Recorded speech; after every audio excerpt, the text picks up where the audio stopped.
सोने के कटोरिया में दूध भात, गोदिया कन्हैया पूत हो।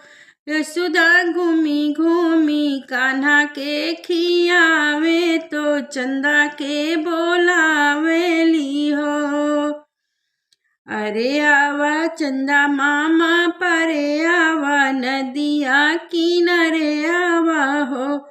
चंदा आवा अगनवा हमारे, कन्हैया मोरा खेलाई हो। सोने के थरियवा बनाई देब, जलवा भराई देब हो। चंदा आवा अगनवा हमारे, कन्हैया हमरा खेलाई हो। चंदा